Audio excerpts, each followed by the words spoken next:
Hey, ladies and gentlemen, you're here in Kenilworth. There is no better place to be in Britain today than Kenilworth. So well done for being here. My name's Paul Drury. I write for Retro Gamer magazine, and I'm co-host for the Ted Dabney Experience podcast.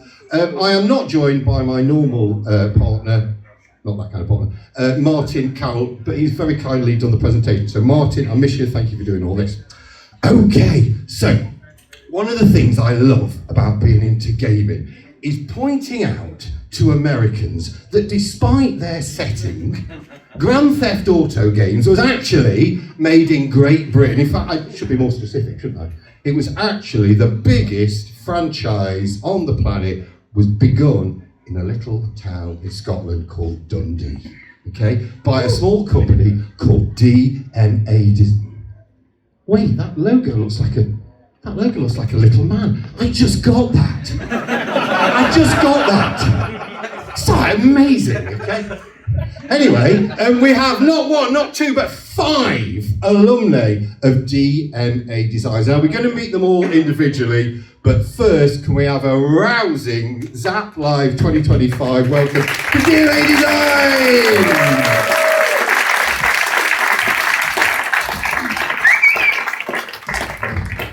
Fantastic. Okay, so can I just say it's a little cosy, isn't it, lads? It's a little cosy, okay. So I'm going to start by we're going to meet everyone individually. So first, we've got a picture here from the original Lemmings. So first, we've got Russell to my right. Russell, could you find yourself on that picture? Oh, that's me. Oh, hang on. Oh yeah. Right. Can you hear me? No, hang on. It's a great one. Yeah, hang on. Yeah, there you go. That's me there with my natty jumper on. That's a very nice shirt as well. Okay. And can you tell us what year did you join DMA?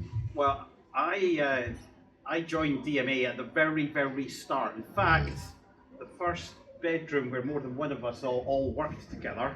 The first office was my bedroom. It's Stephen, Mike, and I all worked out of there. So hang on, you're used to being crowded into a very small space. Yes. That's actually really useful. It's like coming home. It's compression. Brilliant. Now, when it says that David Jones began DMA Designs, and it said, and again quoting that always reliable source, Wikipedia, that you were hired. Now, is that quite how you remember it? No, right, not okay. at all. So would you like to put... Would you use it? Back on now. There you go. Thank you. No, so we are.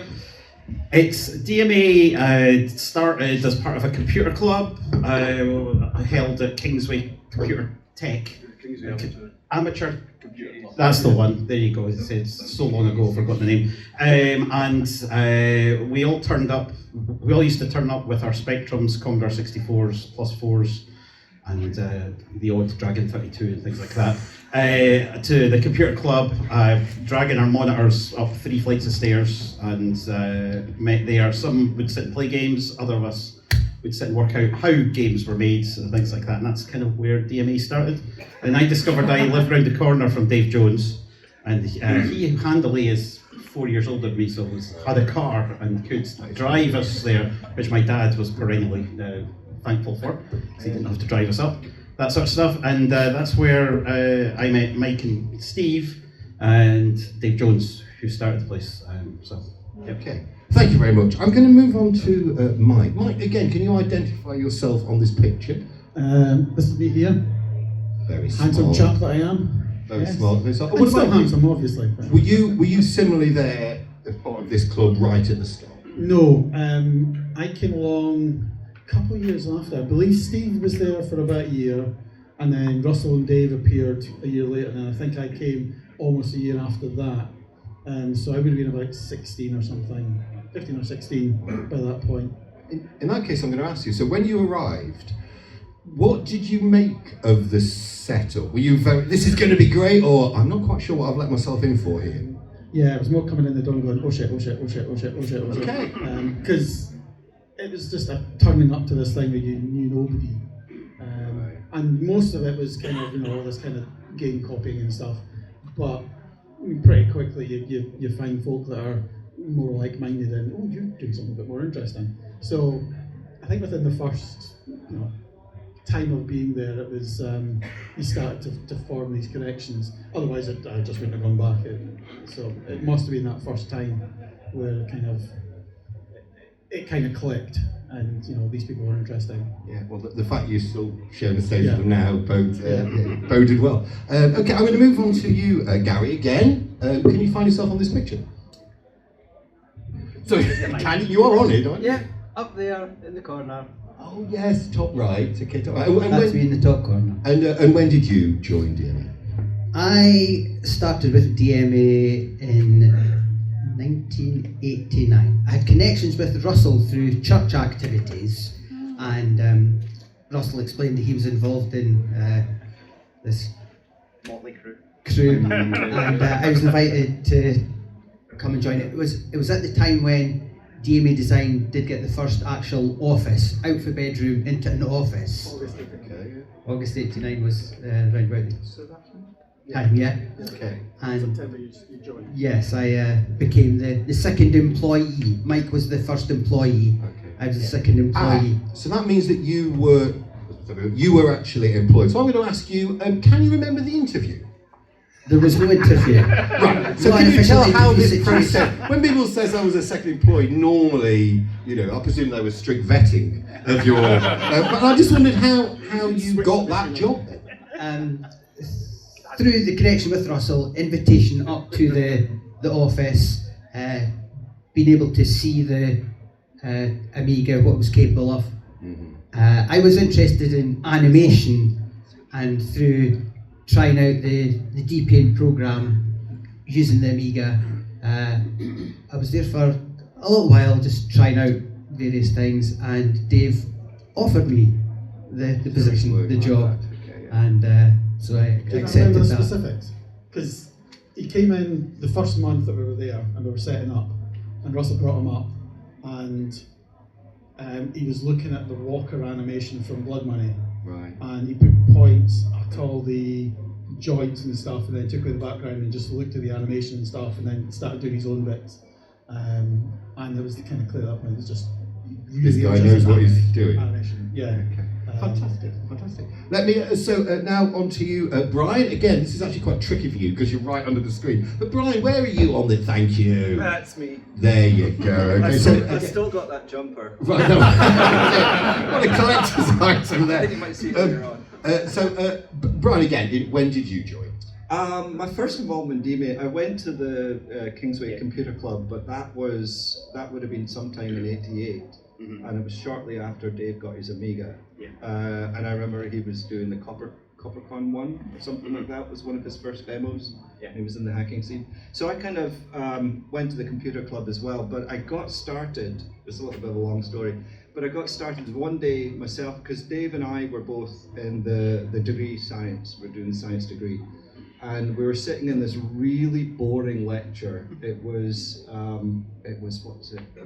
Parallelization in databases. Oh, it was so Sexy. boring. So Dave, at this time, he's working on Menace, right? So he had just recently got a bunch of art from Tony. Is it? Yes. Tony was the artist, and he was sitting in the back of this room with a printout of all the blocks, and he was there with a grid of paper, and he was going in and marking all the block numbers and things like that. And I said, "Oh, what are you doing?" So, getting my game ready. And then he says, "Oh, do you want to do the Atari ST version?"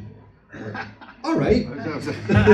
So the following day, I went down, bought an Atari ST, and got started on Menace at that time. Wow, straight in there. Yeah, pretty much, Thank you yeah. very much. Just before I leave you, I've been told that your name's Biscuit. Yes. Would you please don't tell us to do with Soggy Biscuit.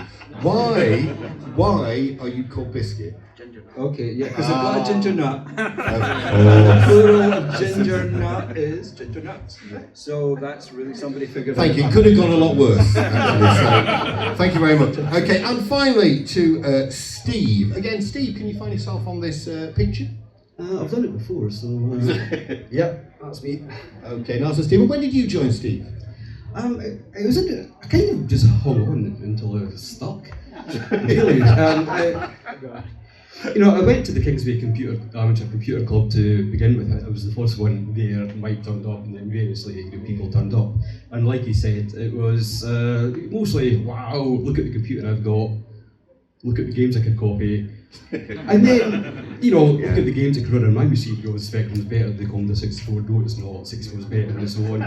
And to demonstrate the superiority of whatever machine you happen to have bought, you put a game on, or demos on, and that eventually became the sort of, how did they do that?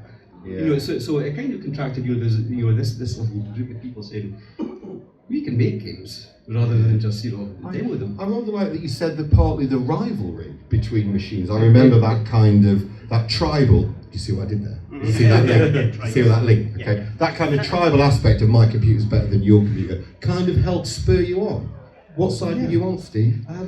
VIC-20, then Commodore 64. Come on, correct answer. Correct answer. Come on, Okay. sit check. Before I go into the game, Steve, I wanted to ask you one last question on this. Is amongst your many responsibilities, I understand that you were responsible for the internal newsletter. So I thought you would be a good person to ask if you had to kind of sum up what the culture was like in DMA. Was it a professional office, or was it like a bunch of bedroom coders?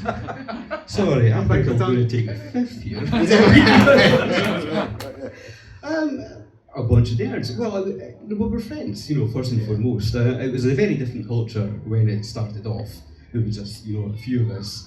It became a different culture again when there was 30 of us, and then at the time it was 150 people. It fragmented into sort of separate cultures, By that time, myself and Mike were in the design department, not part of a particular team. But to go back to the question that you asked first, how did I actually join DMA? Yeah. So it was Mike was doing Commodore 64 coding, ballistics for Dave, and in the back of that, I had more of an interest in doing the graphics, so I got to do the graphics for that. So at the time I was at college, doing computing. And on Wednesdays, I'd come up to the office, here's the latest graphics, here's the latest graphics. And then one day, I just came in, okay, here's the latest graphics. Dave went, you want a job?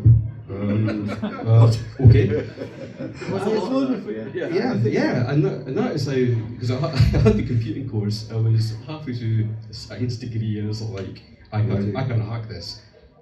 Games, yeah, I'll do that. Well, wonderful, wonderful. Just before I leave this picture, of course, there is more than 5 people on that. So, would any of you like to tell us who we have not covered on there? Lemming. Yeah, give us the Lemming. Correct, Lemming, and his name was no. So is Dave Jones, top left. Dave Jones, top left, who's usually credited as like founder. Is that right? Yeah. And is there anyone? Who else are we And missing? Scott Johnson on the mid left side. Okay, thank you. I'm glad we've cleared that up. It was Scott's mum that did the. Yeah, it was the voice. She was the voice of Lemmings. Yes. Fantastic. Okay, so I've picked 6 games in discussion, right? Picked 6 representative games. Now, some of the gentlemen here worked on one of them, 2 of them, 3 of them. So we're kind of going to use this as an opportunity to weave your stories into the stories of these games. So first, we are going to start with Menace. Now, Menace, I think, was kind of the first release from DMA. Russell, I'm asking you, because this is the PC version. I was going to say that. It looks like PC. That good. Well, that's join your thinking here. So, Russell, I understand that you converted this from David Jones' Amiga original. So, I just want to ask: is that did you have much involvement, or were you pretty much left to do the best job you could? No, pretty much left to do the best job that I could. It was the first thing, because so for the first 3 or 4 years at DMA, I was a contractor, came in, I was doing my computer science degree at Dundee University, and so I would kind of come in and annoy them most afternoons, because the university is just up the road from this. So this was my, actually my 2nd year project or something like that. I ended up doing this as... So is this part of your course? I think I actually managed to wangle it in so that I could just not have to do any of the The rest of the projects, I just wrote up the games that I'd been writing in my spare time. So there's actually a great bug in this. You see how there's about 5 or 6 bullets going? Yeah, only the first one ever collides with anything. You won't know.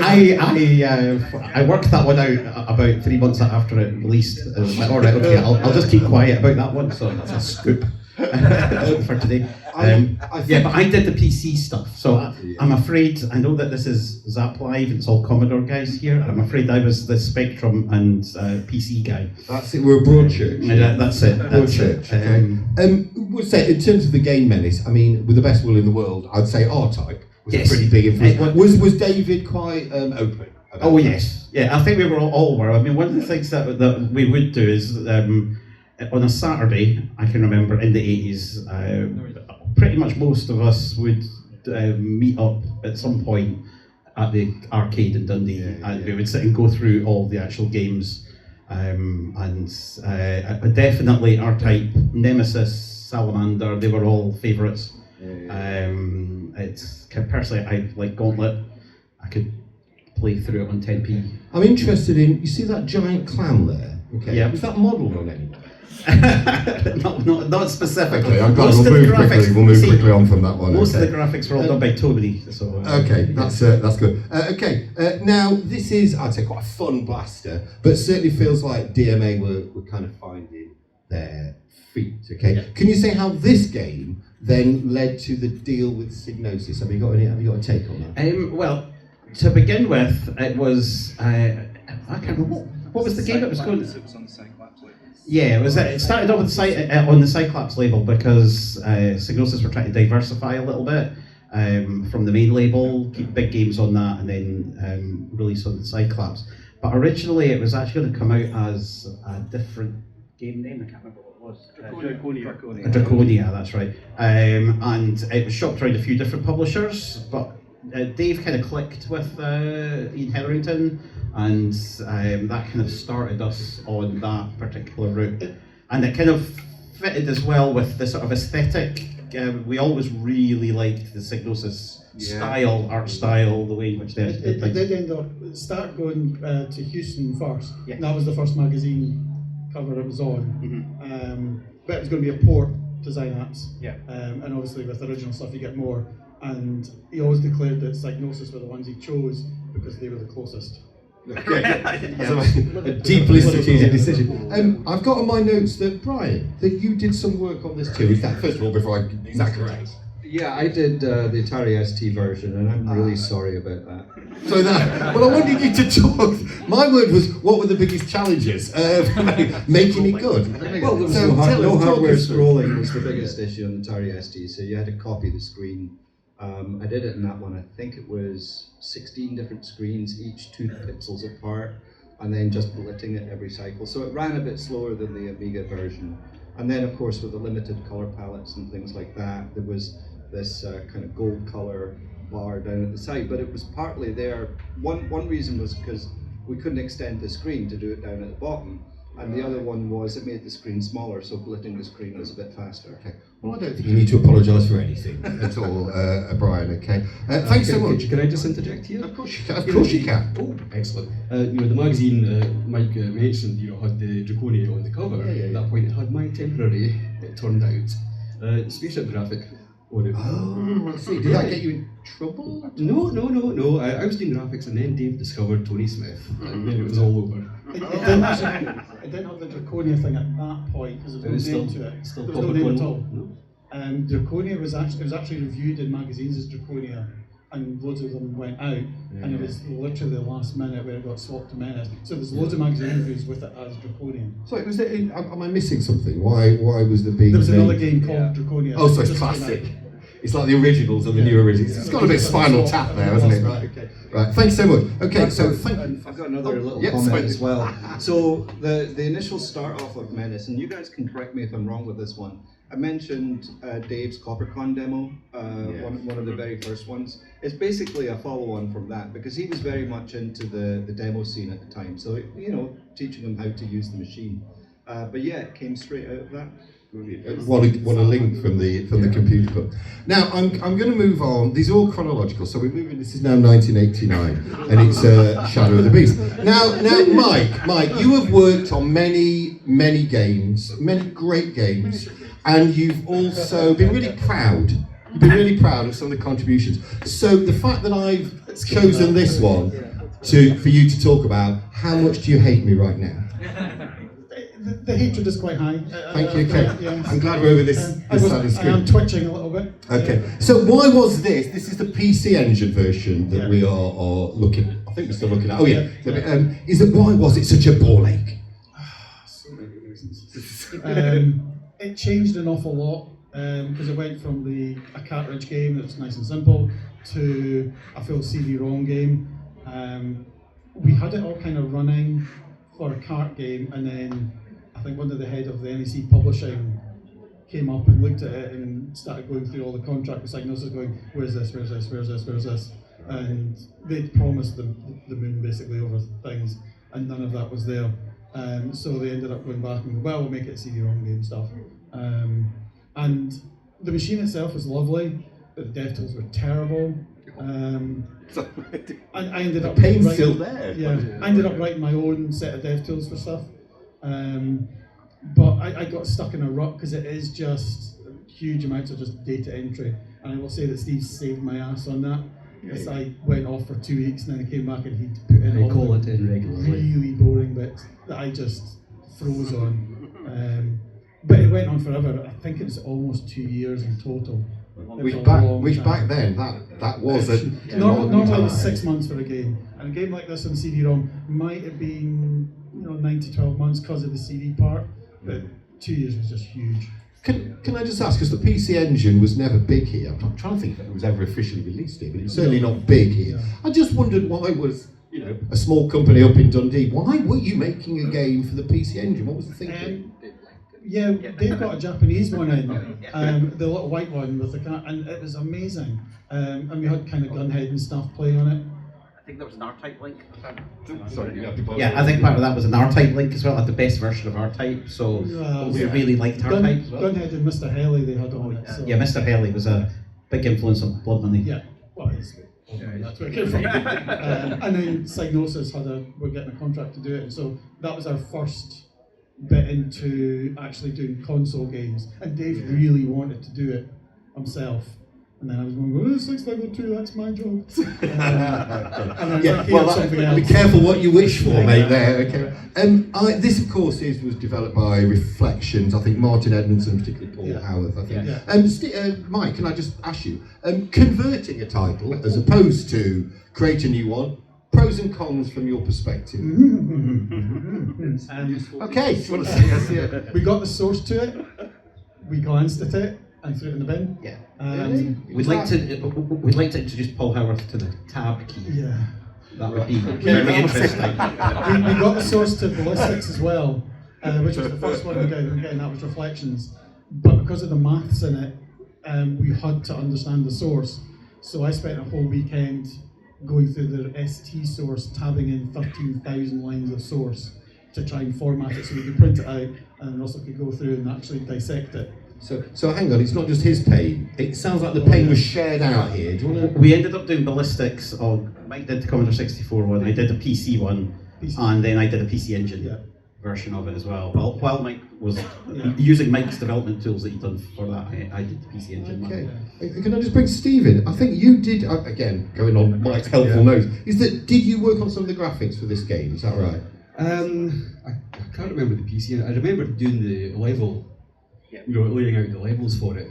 But I think my main memories are actually doing the Commodore 64. You did graphics. How magical doing graphics for this. How magical you should say that, because look what we've got here. There you go. Joined up thinking here. Okay. Now because I remember this, and actually, despite the main sprite being little fuzzy, this is actually bloody good.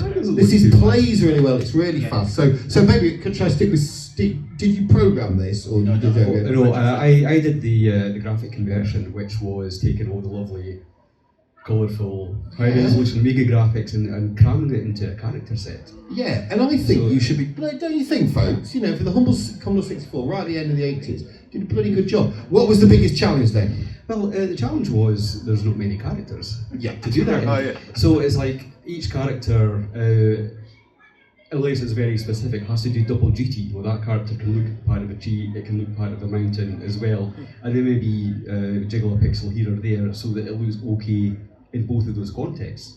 But it's basically you come up with a set of building blocks that you can then put all the graphics together and have it look the way it does.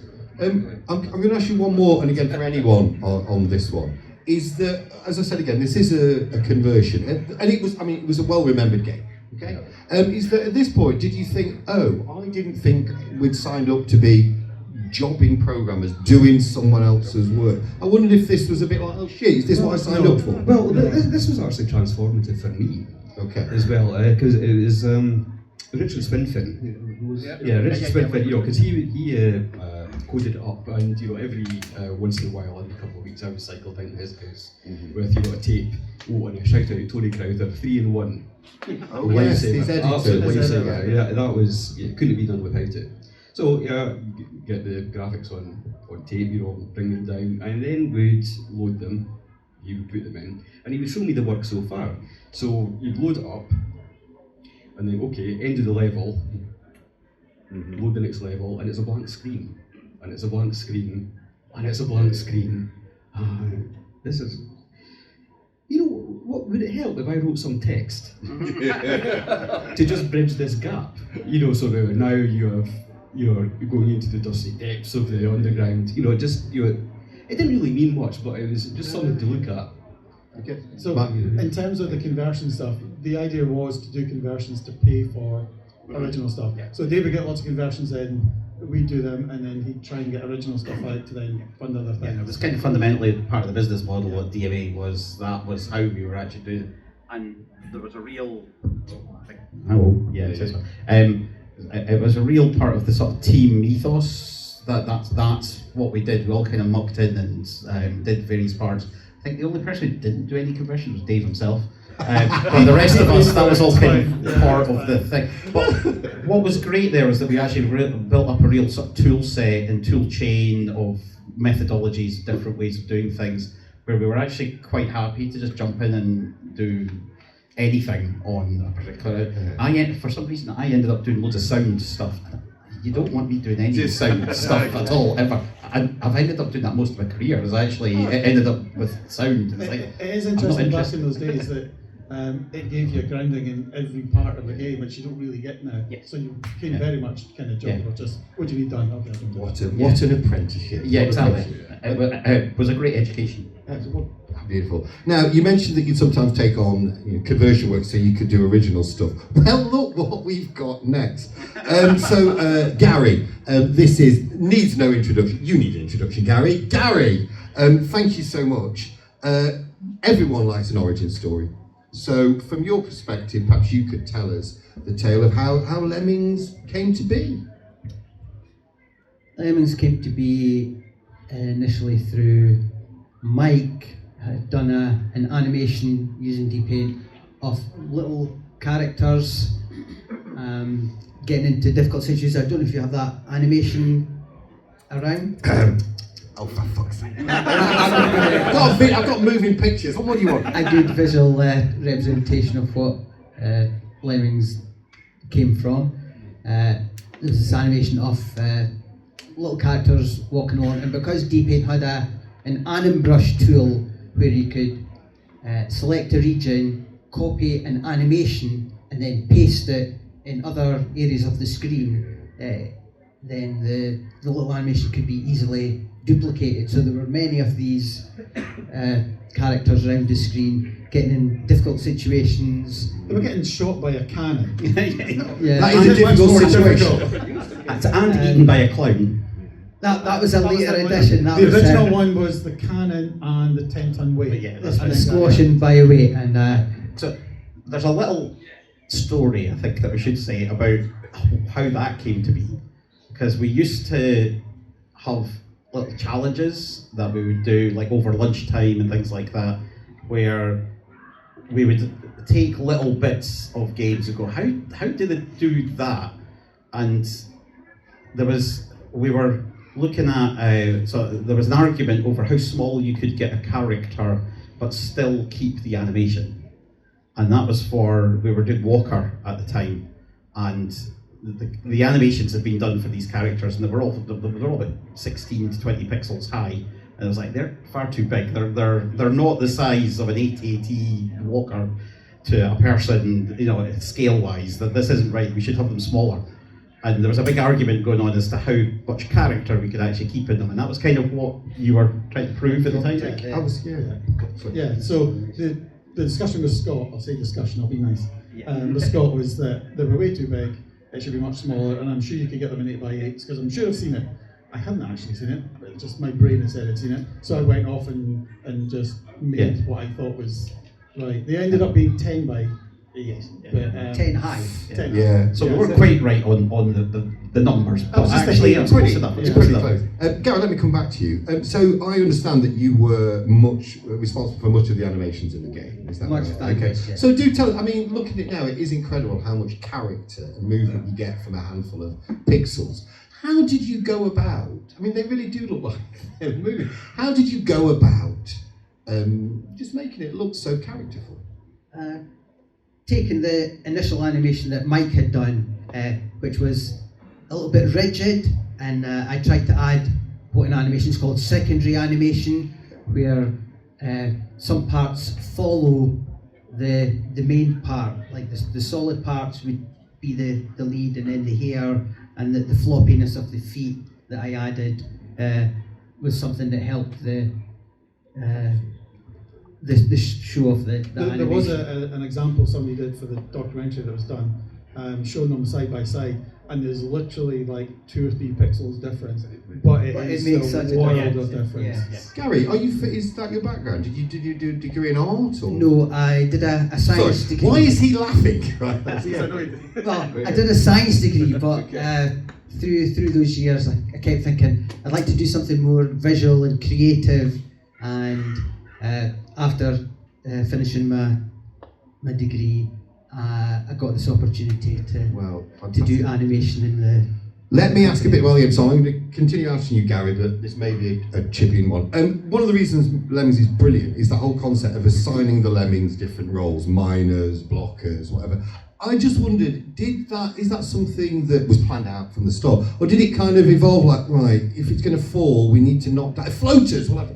Can you tell anyone, how did these different roles that you give the Lemmings, did they evolve, or was it all planned out from the start? It was quite freeform. There wasn't an initial design document that might be more common now. This was way back. Things came out of trying experiments, using D-Paint, discussion, what we felt was a good contribution that we could put into the game.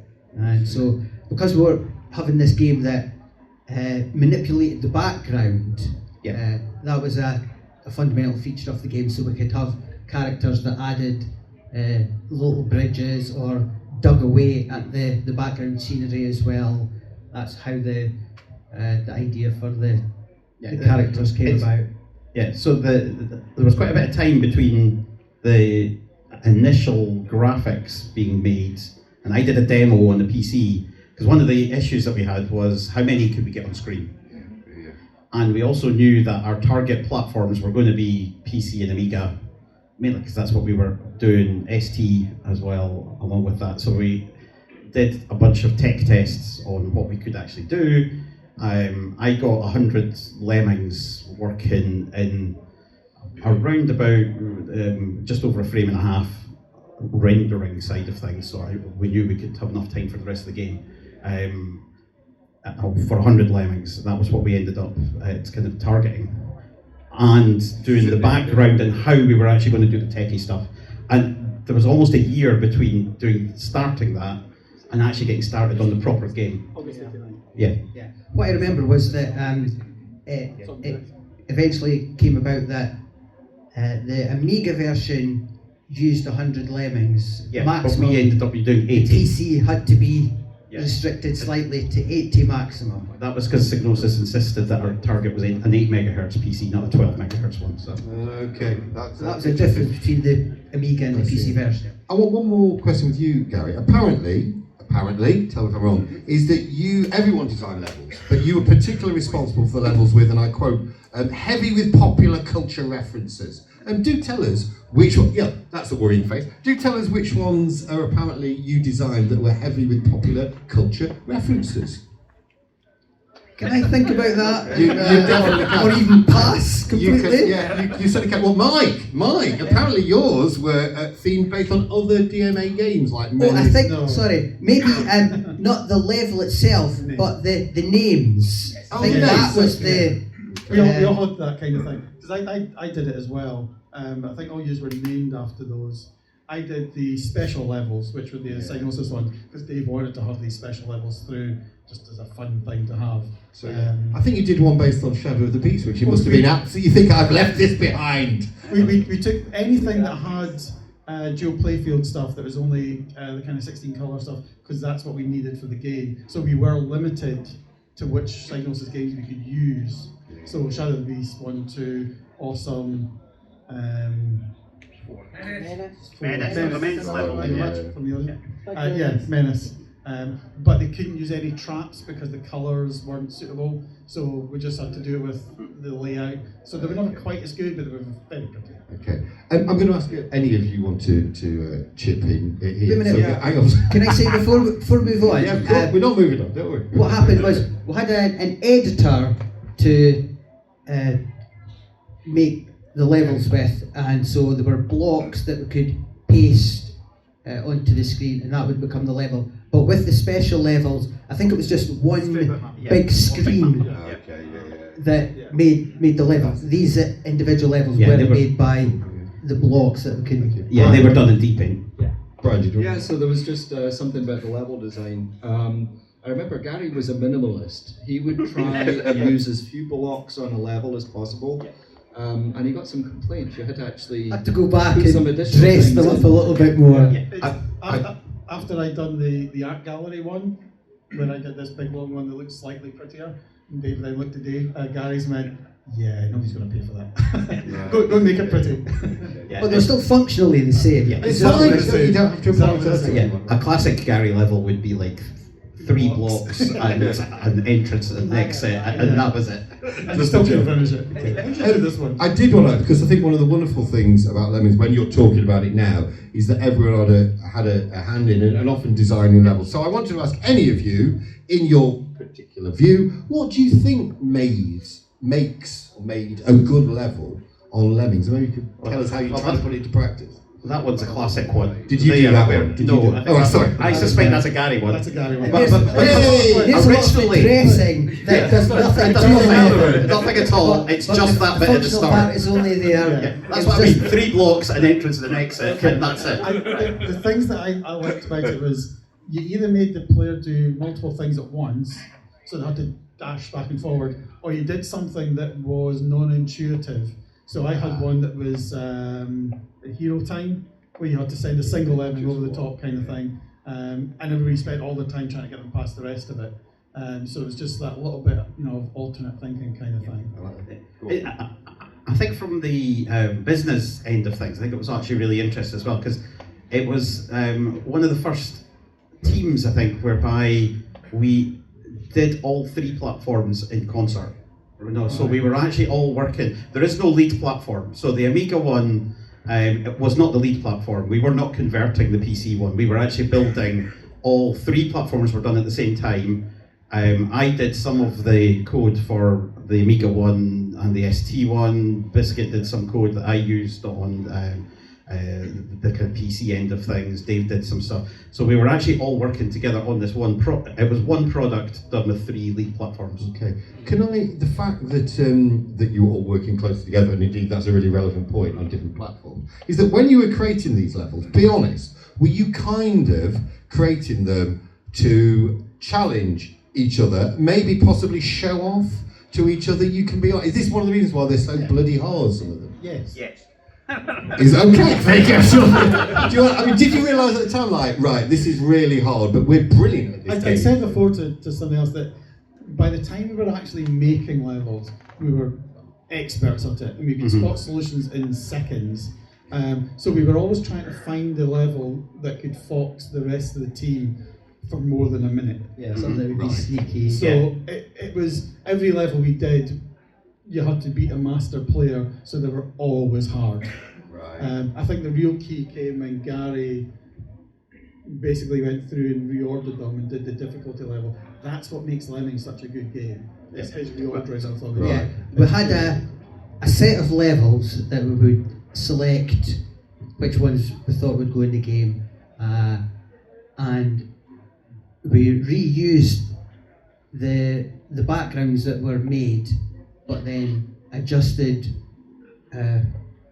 the skills that were available, and that changed the dynamic of the level. And we had the time to go back at the end. I think it was originally due to come out towards the end of '90 for a Christmas, but we got a time. The release was put back to 14th of February 1991, so we had the time to work on reorganising the levels and putting in extra levels to get people gradually used to the skills, so it wasn't just being thrown in and having to deal with everything at once. And that was a positive change to the game, and it worked out well.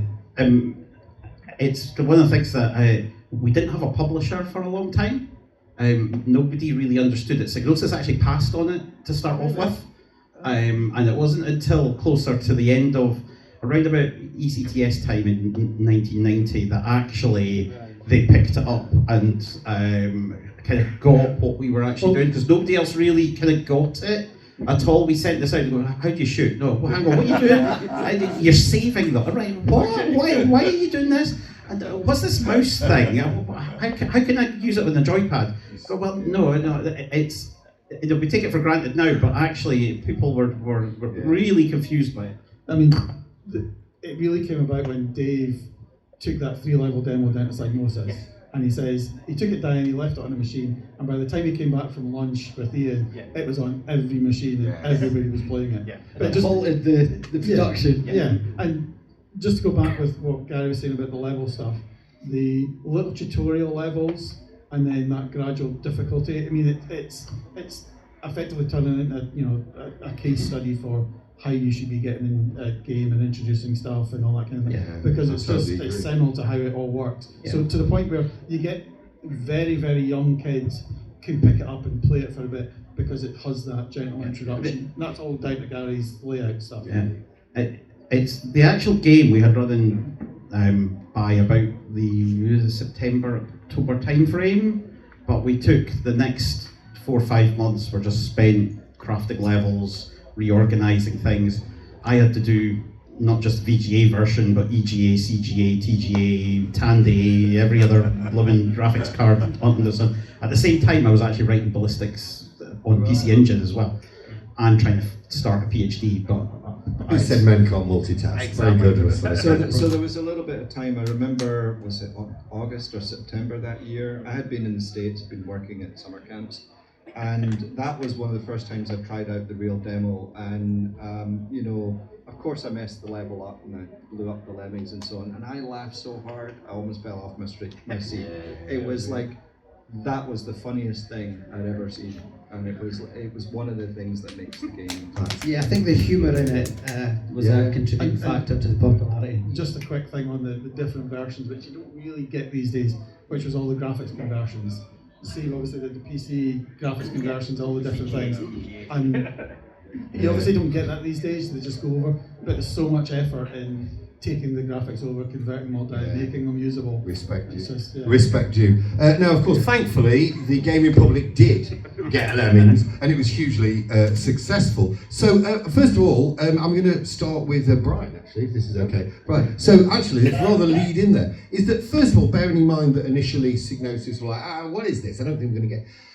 Were you surprised that it was such a success? I think I don't know. Probably yes. I didn't realise it was going to be as big as it was. But I remember that first week when it went out. Was it 60,000 units? The first week? Something like that. And then that was when we knew. We were like, oh yeah, 55,000 in a day. We never got told it's like, yeah, we've got something good going here. That definitely. So can I ask them? Can you, Brian? Sorry, Steve. Yes, go on. Oh yeah. I think I knew it was successful when it was like there's a marked uptick in journalists coming to the office. Right. Want to know about Lemmings, and photographers coming up. We ended up being on the cover of Games X. Yeah. We ended up And centrefold.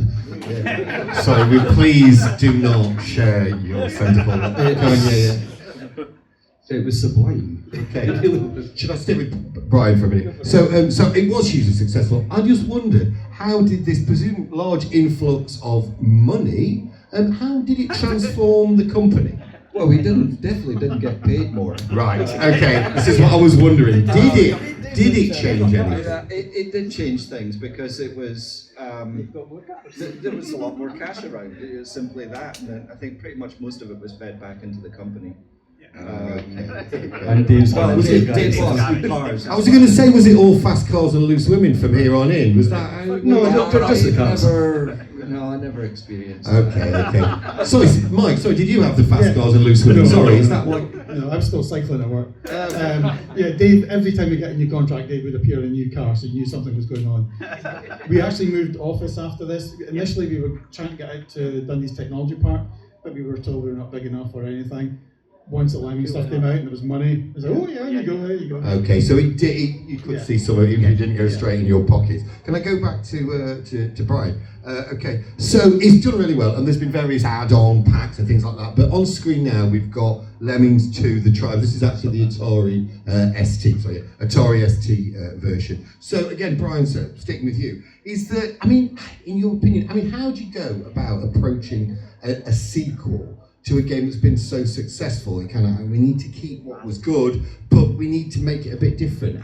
I'm actually probably not the best one to answer that. I'm probably not. Let's try that. Okay. All right. Okay. I would say badly to start off with. We knew we wanted to do different stuff technically. So actually, we also knew from doing the PC Engine stuff and SNES at this point, we were starting to do SNES stuff. Mike and I sat down and went, okay, we know we're going to have to do this. And then we're going to have to handle character mode screens. It was actually Dave that did that, not me. Oh, was it? He knew it was coming, so he okay. designed it all around characters. All right. Well, okay. I think I did most of that then, rather than Dave. But anyway, I can remember talking to you about it. But basically, all but the Amiga, all the other versions except for Amiga, I can't say about ST actually, so I'm not 100% sure on that one. We all based it around character mode screens and everything that you're seeing, and how we could scroll. We wanted to scroll up and down as well as left and right. Okay. We were building it all around that. Then we had this great idea, we're going to have loads of skills. Yeah. In Lemmings 2, we had, I can't remember how many levels. 52, I think it was. 52 skills, and there was at least 4 or 5 that were not used in any levels whatsoever, that we had to go back in and add them into levels that didn't really need them, but it was just so they were all used. Hang on, it sounds like you were throwing everything at it, and with this much time removed, you threw too much at it, do you think? I think so, yeah. Well, we've got a consensus there. Double the number of skills, that probably would have been fine. Because there's some good additions, but some of them are useless. Yes. And to go into the tech thing that you said, the tech was the biggest improvement, and it was really good. Yeah.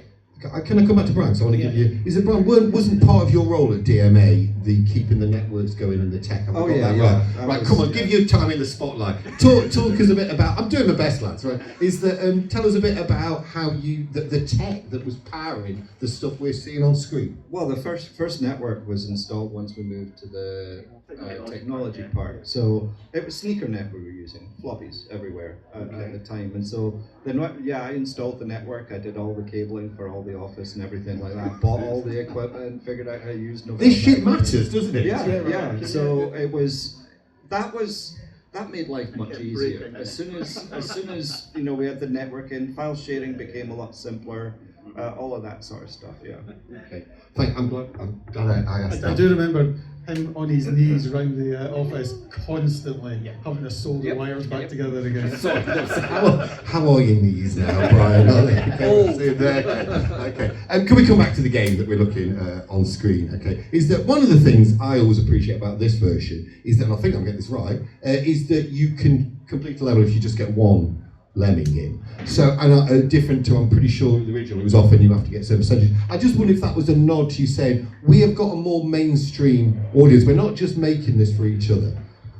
Part of the goal was to let people not get stuck, which was the big thing of Lemmings, which is why you had the different tribes so you can jump back and forward. It's been a while since I played it. Was it, you took the Lemmings forward to the next level? Yeah, the original Lemmings, the levels were self-contained, that there was no transfer between one another. But in Lemmings 2, you started off with a set number of lemmings, and however many you saved were transferred into the next level. So you had to keep as many as you could as you went through. And there were 12 tribes, there were 12 starting points. So you could start one tribe, play as far as you could, go to the next tribe and play as far as you could in that tribe. So there was a difference in the design, the structure of the game. I think that helped a lot, not to, like say, the original Lemmings, you would get to a point and that would be your stuck.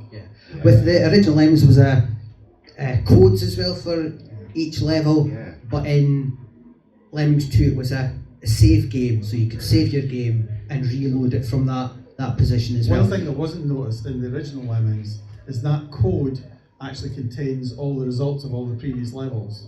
So you could actually decode it and see how they all did, because Dave wanted to see if anybody cheated. But there wasn't just When one the code's code. different, you could check it. There wasn't just one code then for every level. Multiple unique. codes could access It was unique to the same person level. playing, because it was based on all your previous games. Oh, fascinating. Like how long you've been in the Yeah, everything. Can I just say that kind of like gathering player data? This seems quite forward thinking. Is it just weird? Is it just weird? I don't know. Well, the network came a bit later on, so we really couldn't do much with that information. Right. Okay. Right. But one of the things I remember about the codes, and I kind of realized this after the fact, it was actually one of the things that really sucked me into the game. Because you'd play a level, and you're like, oh, I'm almost ready for bed, I'll just finish this level. And then you'd forget to write down the code. So the only thing you could do was play the next level. And I remember playing it for hours on end and doing that many times, For this one, I'm going to go a bit democratic, and I want to know who prefers this one as opposed to the original. So should we have a little, who prefers Lemmings to the tribes? Right. So that's okay. As opposed to the original Lemmings. Okay. I'm upset because I like the tech that's in Lemmings 2, but I want the tech in Lemmings 2 to be used in Lemmings 1. Okay, so let's. I was hoping there was going to be a split decision there. We'd have a little bit of a debate. No split decision at all. So I suppose my question is that then, let me do this. What did you get wrong with this one then? Skills. There's some really good bits. The vertical levels and the different orientations of levels I really liked. The tech was really good, but the game simplicity in Lemmings 1 you just can't beat. I think you've summed that up rather brilliantly. Thank you very much. Okay, so I'm going to move on to, we've gone from a game with international recognition to a really interesting game, but let's be honest, maybe not everyone in the room has played, and that is Hired Guns, okay? So it is you, Steve. I'm glad you reached for the moment. Yeah, I thought so it might can we start with this? Because again, I mean, I'm going to be honest, is that I didn't play this back in the day, is that perhaps you could start by telling people new to this game, including me, is that kind of give us an overview of what the game was about. Story-wise, or Whatever you want to take it. well, it was Scott. The original title or working title for it was a 3D game. Scott had decided that he was going to teach himself everything under the sun, basically. So he was getting into coding in a big way, and this was one of his demo projects. So I remember seeing an early version of it where it's got digitised scans of Russell and biscuits. A guy said, giant heads, going around this. It's basically a dungeon crawler. Yeah, I've still got it. Yeah, so it was a dungeon crawler, and it was a fantasy dungeon crawler. Yeah. So one of the innovations, I think there was more freedoms of direction in it, but there was a now lost animation sequence that Graham Anderson did, which was a fantasy one with the castle. The creatures are obviously fantasy things, but it's a science fiction game that you can't help noticing. Okay, because myself and Scott, I mean, we'd have long lunches down at the Shazad Curry House in Dundee, and we'd talk science fiction, and we'd talk all this sort of thing, and he remembers it differently, but I think I persuaded him to make it a science fiction game because every single other dungeon crawler was exactly that, a fantasy dungeon crawler in a dungeon. Why not science fiction? Scott thinks, I've seen Aliens, it's got to be a science fiction game. Fair enough. Am I right that your role was partly story? Have I got that right? It was mainly story. I did contribute, some game elements. You see, there's a representation of the character on the top left of each screen. That was my suggestion. To keep it clear which character is being controlled, in which quadrant.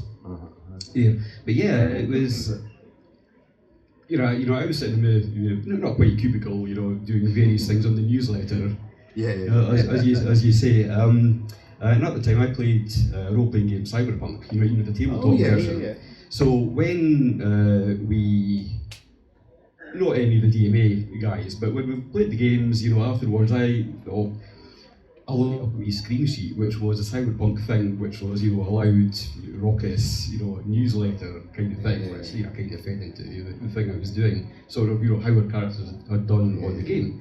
So I sneaked those onto the laser printer at DMA, and I had one pinned up, on the wall, Scott came across and we were talking about, the usual sort of things, and he saw this, and he was like, well, Steve, do you want to do the story for this? And I'm like, I would love to do that. Oh, man. That's great. Okay. So how did you go about doing that then? I wrote a bunch of stuff that got ditched because it wouldn't fit into memory, all that sort of thing. But yeah, at the time I was very much a fan of Babylon 5 was just beginning. So of course, being ambitious and no idea of reality, I'm going, this could be a 5-game story kind of thing. So, I came up with this, the main plot is basically this mercenary team gets lured into what is basically a weapons proving ground, just to see how they fare against live targets. Psygnosis managed to get all that completely wrong. They're not mutants like it says in the box cover. They're genetically engineered creatures. Okay. Sorry. Genetically engineered creatures which look like fantasy monsters because they're scary and we don't have to change the graphics. Right. Yeah. Nice. I see what you did there. Okay. I say one of the great things about this game is that, or ambitious thing, is that it's 4 players, which you can play 4 separately, or I believe you can control all 4 kind of yourself. So this sounds like it must have been an office favourite. Was it? Were you all playing this at lunchtime thinking this is going to be great? Yes. Yes. We definitely played. I can remember playing the one with all our heads in it. Yeah. And that was fun. That was good fun. We must have had that networked. No, was it just all on 4 of us all sitting on that? So those digitised heads that started, there was 4 done. There was you, Biscuit, yeah. I think Gary. Yeah. So you'd pick one of them and just run around. I can't remember how many multiplayer maps were in the game. But it was, Hired Guns changed a lot over its time frame. It must have been going for because I remember playing it in the old office. Yeah. So it must have been 3 or 4 years that was going on. Which comes on to my last question, right? It became a bit of a running joke in the press how long this game was taking. So maybe from the inside, why was it taking so long? Scott was a perfectionist, basically. Right. Well, that he was doing other graphics and stuff as well. Yeah, so. you would basically back up the entire game every night, take it home, work on it, do the same, restore it the next day, and then keep on working on it. You would do things like you would have a complete set of background graphics, and then a year later, or however long it was, you go bored with that. So do a complete new set of background graphics. Right. Okay. He's also a tech perfectionist as well. Yeah. So he would forever rewriting like all the framework code and everything to be nicer with the Amiga and to just do things differently and better. Last question on this then. Do you think it was worth the wait? I mean, is this a bit of a sort of forgotten gem? Oh, absolutely. Game-wise, it's really good. Yeah. Yeah. I think it's a shame Doom came out just as it was ready to come out. Kind of sucks the oxygen. I do think Doom kind of killed it. Yeah. But there was one other thing that happened. That same Christmas, people got their £10 to spend at a game, and that was Elite 2.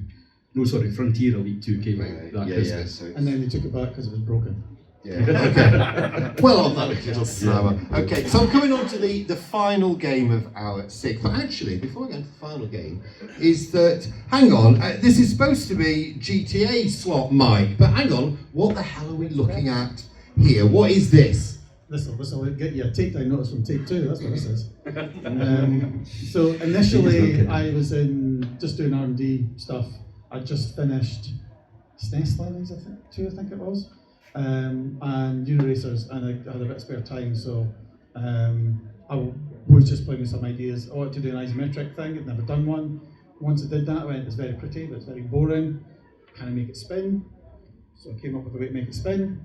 And then I showed that to Dave, and it's very pretty, so he thought, oh, maybe we can do a game with that. He gave it to one of the teams to play with, and they came up with a design and started playing with it, but they kind of tried to kick it into high res because it's more of a strategy thing than it's a kind of rotating isometric thing, and they struggled with just performance in general on it. While they were doing that, I then did this one. I'd been watching Clockwork Knight on the Sega Saturn, which is a side-on platformer kind of thing, and I loved the way the platforms ran. I went, could you do that on the PC? And because Doom had been out, it's got what you call a kind of Doom wall renderer, which is just a kind of span that scales either horizontally or vertically. So I thought you could do that pretty quickly.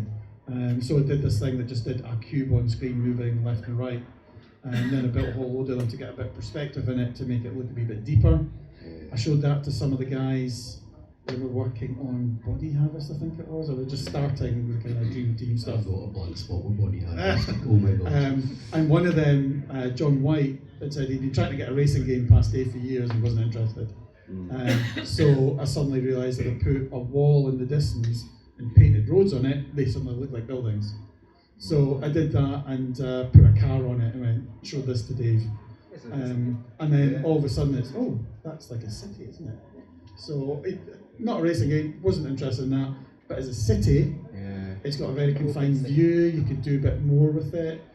He then asked me to go back and could you do slopes in it? So there is a wee bit in there with a kind of couple of slopes that don't sort very well, but it does have those angles in it. So it's like, At this point, was it had a working title of Race and Chase? At this point, it had nothing. It was just a tech demo. And I think he showed it to Keith and Oz, and it's okay, let's do something with this. Because he liked all the sandbox stuff. Because when you get down to it, Lemmings is a sandbox game. You're given tools in the world and you go and do however you want to do. And he was kind of fascinated with that. Well, what I like is that we're going to go from that to this. Okay. So I mean, it's quite different. Before, was that a tech demo in search of a game? At what point did it clearly become this is now a game, and now we're working on a game? So it was right at the end of that last demo was what I showed to Dave, and that's where the decision to let's do something with this engine. Now, and I was given to Keith Hamilton to go and basically try and come up with a game to kind of do, and that's where the race and chase stuff came from. They again wanted to do this cops and robbers style game. Now I've got a bit of a pet theory. I have said this in public before. Is that we are in a Commodore 64 show, so we should be right. But there's a game from 1983 by Interceptor Micros called Siren City. Nothing. Right, and I often thought like that is like the proto GTA. Now, having done a bit of research, whilst no one mentions that, right, is that I do understand quite quick that Elite and Pac-Man were both cited as influences. No. Is that nonsense? No, it comes from the tech demo. And that was just me playing the tech. I have a slightly different God. The actual, I'll say the game engine and the environment comes from the tech demo. Yes. The game. Yeah. So go on, Steve. You think there is some influence of those old games? You know, I do remember actually playing Silent Hill in the office. Yeah. Smoking gun now. Smoking gun now. Right. But you know, I think a lot of the stuff was in the air for the cars because before that we had I think it was the 1994 ITV Telethon. You know, let's make a game in 24. So we came up with Super Off-Road Hot Turbo Buggy Simulator. Right. Okay. Well, it took you quite a long time to make the title. Yeah. So that was the top-down track, and we had cars going around. So it was top-down perspective as well. 89. First office. 89. Yeah, first office we did it, Game in 24 Hours. Was it the previous telephone then?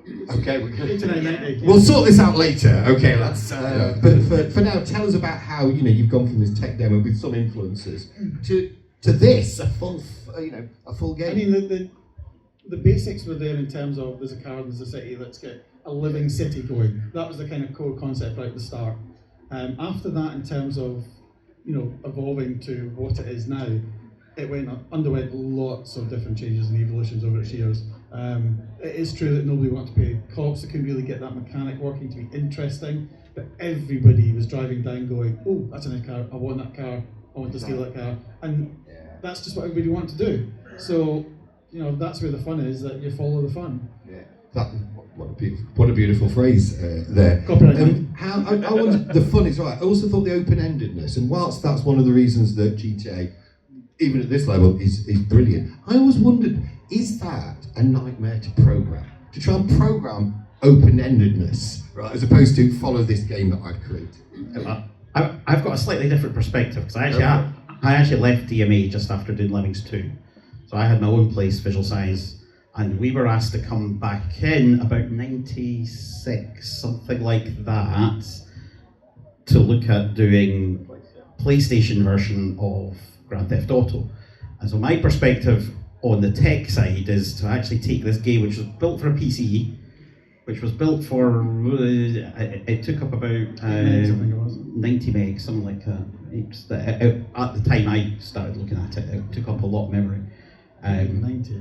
No, it was. It was huge. And I'm trying to fit it into a 2 megabyte RAM size for a PlayStation. So was that the biggest challenge for you with the PlayStation? Was just trying to fit the whole thing in. At one point, I discovered a block of about 40 megabytes, which was getting allocated, and they were using 10 bytes of it. And so I managed to cut that down quite a bit. It's quite quickly. The code for GTA was awful. Yes. Right. I did have a kind of infamous rant one time. I'd been going through the code for some reason, and I discovered a function that was, once you printed it out, it was 84 pages in length.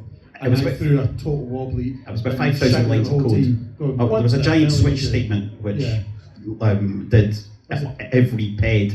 The file was called ped.cpp. That wasn't actually one, it was the car one that I found. Oh, right, okay. The ped one totally escaped me, which was still terrible. Yeah, it was gigantic. Right, anyway, okay, that was it. Right. Anyway, considering the shit code behind it, it's actually a really good game. But should we just focus on this? Okay. I did want to just ask, and kind of conclude this bit, is that, of course, it's gone on to be, if not the biggest gaming franchise of all time. I think it has grossed the most of any entertainment product, GTA 5. So I just wondered, any of you, or all of you even, did you have any inkling that this was going to be huge? It's like the Lemmings thing, when Lemmings came out and said, did you know?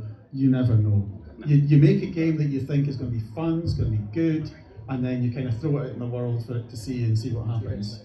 And it's the same with every game. Okay. Thank you. So, Steve. Yeah, I mean, I was in the design department, so I wasn't part of the GTA team. I was at some meetings, threw in some ideas, and my name's in the first paragraph of the first design document. Just want to get that out there. But in the design department, a lot of things, came through us. So there was, ideas for this, ideas for that, and Race and Chase, it was just another game. It was just another idea. It even felt like an interim project, because the idea was that with the PC, you didn't have to pay any license fees for consoles, so it'd be cheaper to develop for. Okay, fascinating. Okay, now of course nothing ever lasts forever, as Echo and Bunnymen once sang. So I'm just going to go through each of you and just as a bit of a postscript. So first, Russell, I'm going to start with you. Is that you left to set up your own company? Could you perhaps tell us what you learned for your time at DMA that you then took on, and that can be good or bad? All right. I think teamwork was the first thing. Was actually one of the things that worked really well in the early days of DMA was that we all worked well together. We all did different jobs, different roles, but actually all working together on that one product, getting that out. Appreciating each other's individual contributions, things like that. So actually getting that team, that it's not one person leading that. There's not one person designing this game. There is a team designing this game. I think that one of the reasons I left at the end of Lemmings 2 was the fact that there was too many egos on the design side of things that weren't listening to everybody else, and that broke down somewhat. So yeah, no, I would take away that team side of things. Thank you for being so candid. Mike, I'm going to come to you. At what point did you decide it was time to leave, and why? I left, I think it was like 2 months short of the 10-year mark. And I went from the start of GTA, we went into like an R&D department and we were just doing the 3D engine and stuff. And looking back at the first 5 or 6 years of DMA, there was so much stuff going on.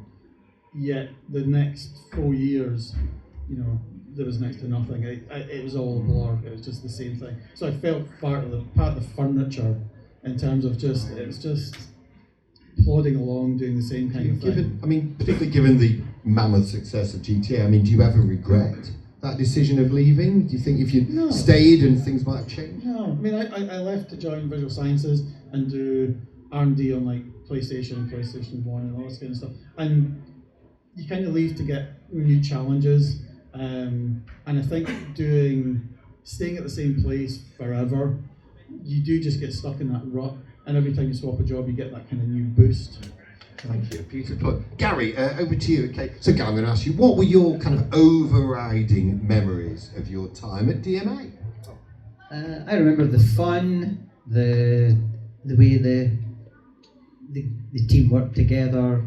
There was, in the early days, less structure and formality, very free-flowing ideas that went around, got put in the games, and things changed as the company grew.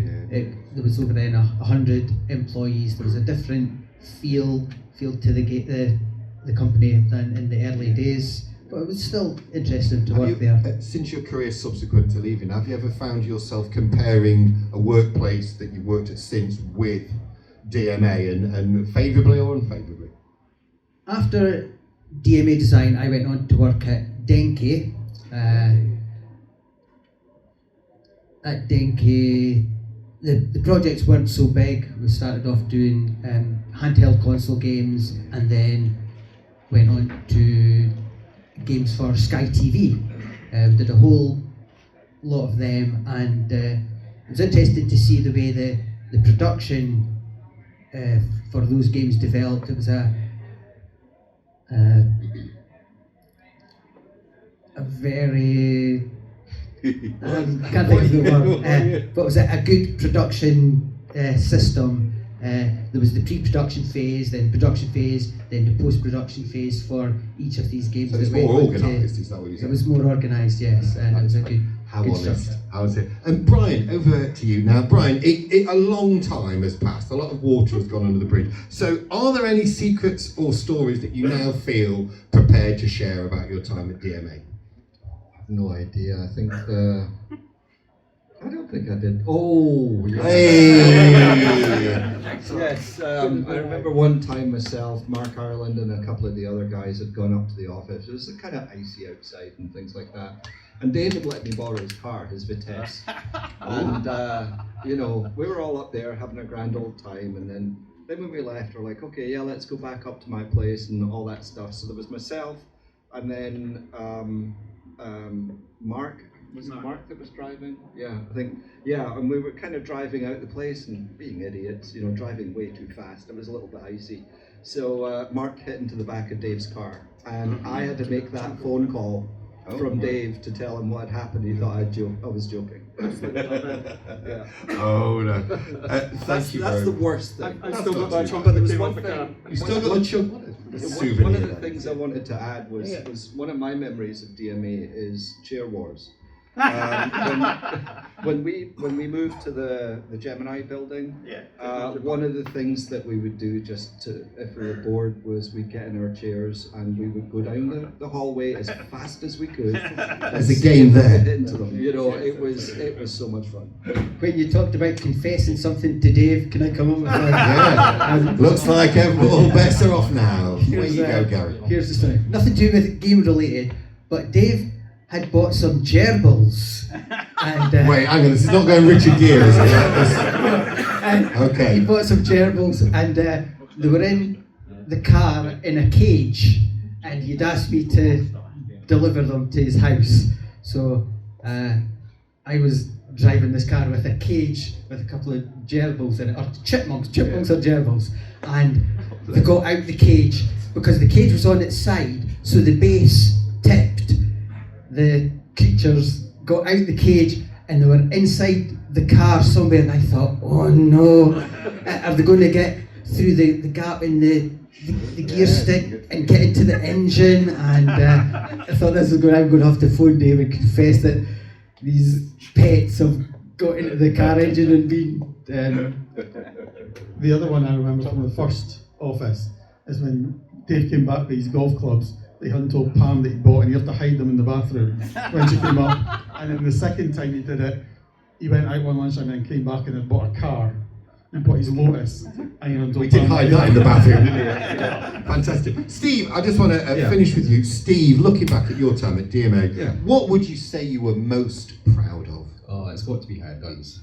Right. It was one of the best experiences that I had in any of the games. When Scott gave me basically a free rein to come up with ideas and put together the manual, put together the story, and that was followed by Body Harvest, which was kind of the opposite. It had about a dozen chiefs. Everybody was pitching in. Nobody seemed to be able to take control of it, and it was one of those things where I was coming up with this idea. I thought, oh, that fits perfectly. Explaining it to one of the guys who agreed thoroughly and then ignored it. That kind of thing. That's it. But one last one. What do you think made DMA such a special place to work, and the fact that all five of you are still talking to each other and still know each other? Yeah, it's the same sense of absurd humour, the same outlook, the same. Yeah, all friends beforehand. Working all together. It was never a job, really. Oh. It was fun. Do the thing you love, and you'll never work again, unless that thing's heroin. Right. Okay, so I'm going to sort now. So you've had enough questions from me. So hopefully that's worked. Okay, so I'm now going to come out amongst you. Whoa. There you go. Look at howling. So, there you go. Okay, so in the traditional way, if you would like to ask a question, raise your hand. And can I say it can be for anyone or everyone on the thing? Here you go. Yeah, so thinking back to your origins in the sort of the Commodore 64 Amiga scene, is there sort of any lessons or techniques you learned from those days that you sort of brought forward through your career and put into those games? I still go back to these machines because you still learn so much from it. 8-bit machines in general for me I find are more challenging because the machines are huge these days, so a lot of the techniques that you learn for performance and debugging and stuff, because you didn't have all the fancy debuggers and things back then, you had to figure things out. So all that kind of stuff you bring forward with you and is a godsend these days. A lot of the people coming out of uni and stuff these days just can't debug for squat. So it was a great thing to learn on. Thank you. Any more questions? I've got time for about 3. Oh, here we go. So I'll go here and then I'll go here.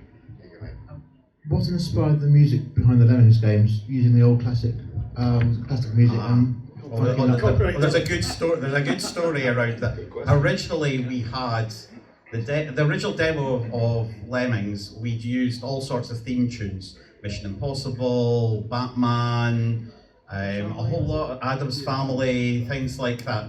Then somebody had to introduce us to this concept of copyright, and that we couldn't actually use those things. But we knew that we wanted this sort of quirky music that you would recognise that was a little bit off the ball, a little bit off kilter and things like that. That's where a lot of the inspiration came from. Psygnosis ended up doing most of the work. Tim Wright did a great job. on the PC. Tim Williams and it's got Brian Johnson did the originals, right? But he ended up doing all the sound effects, but kind of stuff like that. But there's a good the original stuff with Mission Impossible and things like that was all that really set a tone, I think, for. It was just at the point where all the movie industries were looking at games. They're saying they're starting to make money. They're worth now suing, so you just couldn't use them anymore. And we did get stung. There was one that sneaked through. How much is that doggy in the window? It's actually from the 50s, not the 20s or 30s that we thought it came from. But Thank you. Hello. Hello. Did you know that you are all Satanists because of Lemmings? That'd be my fault. Yeah, we've been told this.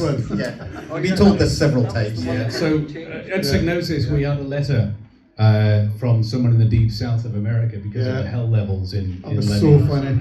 And she was particularly perturbed by the fact that there was 666. See, they're looking at it wrong because they're going into that and they're being saved and taking out of it.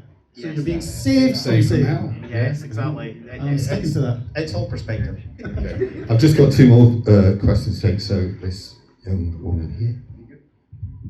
Hello. So in the fun fact type of question, in the first Grand Theft Auto, there is a dedicated button for farting and burping. But the question is, but you can also do that when you're dead, or using the game terminology, when you wasted. Is it a bug or a feature or a big mix of both? Most definitely a feature.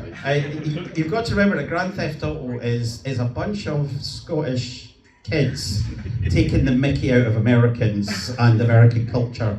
And it's basically just anything that we thought was funny at the time. The whole game was team designed, and anything that was cool or funny that went in, and that kind of thing is exactly the same kind of thing. It is all kind of predicated on taking the mickey out of a whole lot of different things, TV shows and all the rest of it. So I mean, it's the fact that Americans don't seem to get this, and that fundamentally they think it's a celebration of American culture. It's actually a little bit disturbing. It's like the Hare Krishna thing where you run them over.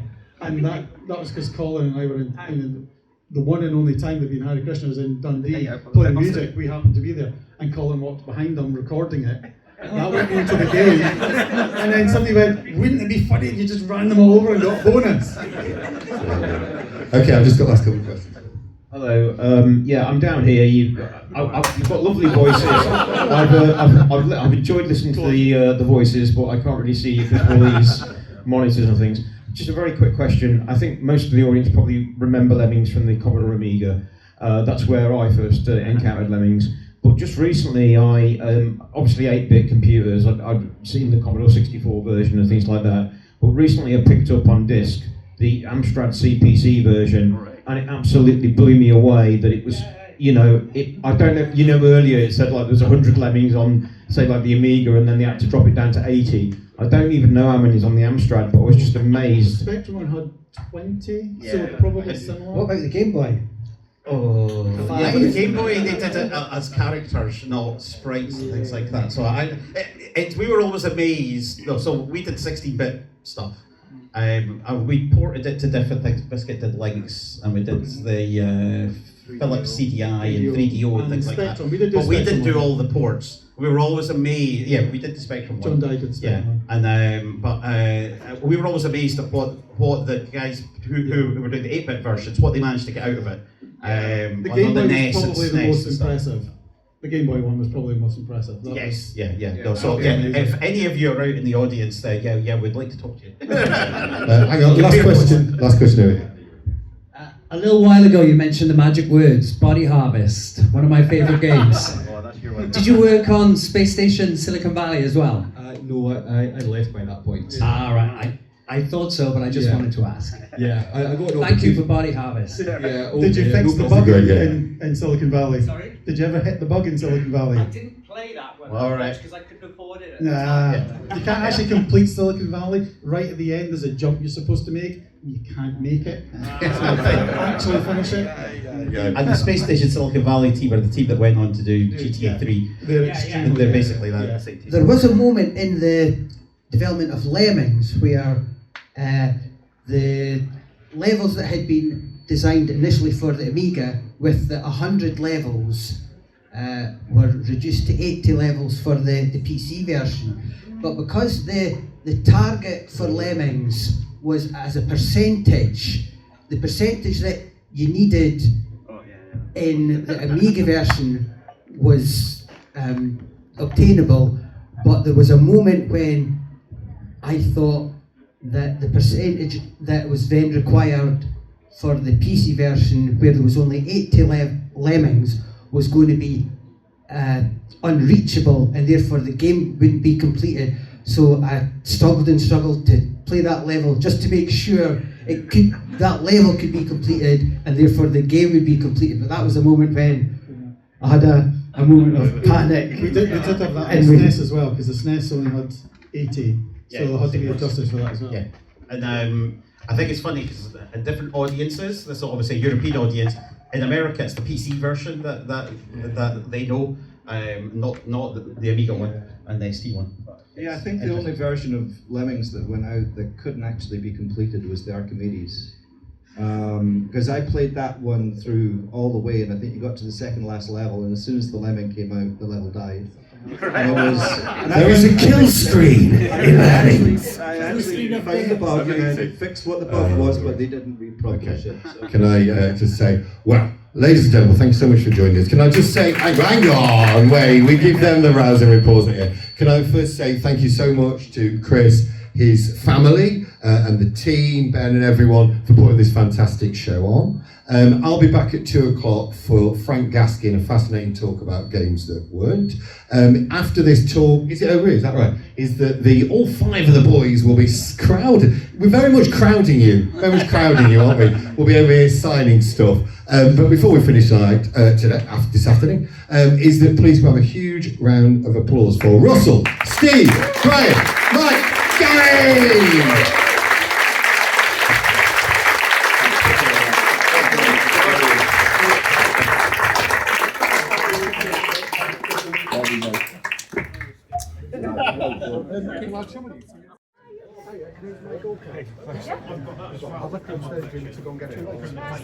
How long was your trip down?